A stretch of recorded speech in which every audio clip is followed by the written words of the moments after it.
Sabi ni Jeron de la Cruz, Idol, nagkita ba kayo ni Mighty Manong sa Okura? Nako, duwag yun! Ang buraot na yun, nako, wala. Yawn! Bunga nga lang yun, walang sinabi yun na ginawa niya. At ang ina, magpapakita sa Okura sa akin yun, di puta nangaripas ng takbo yun, no? Diyos ko, mag-live siya na nasa Okura siya, maniniwala ako. Di ba? Di ba? Mag-live siya na nasa Okura siya.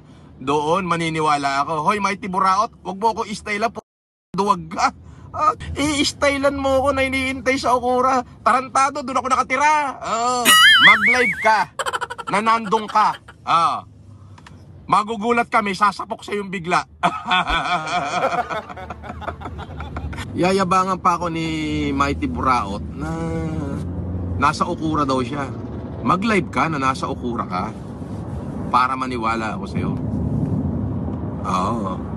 Ngayon, kapag ka hindi ka nag-live doon, ibig sabihin puro kasinungalingan lang ang laman ng bunganga mo. Wala man lang ni isang totoo. Ayan, makapag-live ka lang sa Okura, maniniwala na ako sa pinagsasabi mo. Di ba? Yes, boss. Pero ito sasabihin ko sa iyo. Mag-live ka lang kahit na 5 seconds na lang yan. 5 seconds. Yung, ako nandito ako sa Okura, ipapakita mo talaga yung Hotel Okura. Yung Newport, tapos Hotel Okura, tapos Pilipinas. Yan. Yun lang. Kapag walang sumapok sa'yo habang nagla-live ka, sabihin mo, sinungaling din ako. Totally magla-log out ako sa YouTube.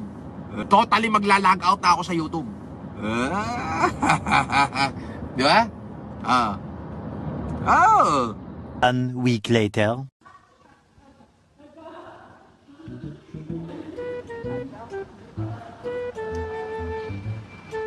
Sheraton, Newport City. Yep. Kantayin ka dito ko lang. Kararating ko lang.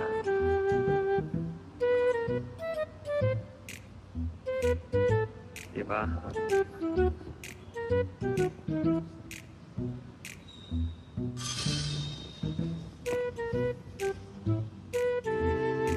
The next day.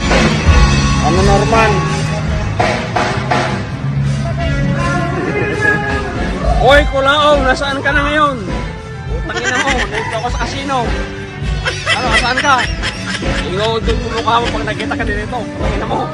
Kulaong, nasaan ka na? Utangin na mo. Kulaong, pag nakikita kita sa baba, babato nito lang tayo. Utangin na mo. Several days later. Norman Gusgusin.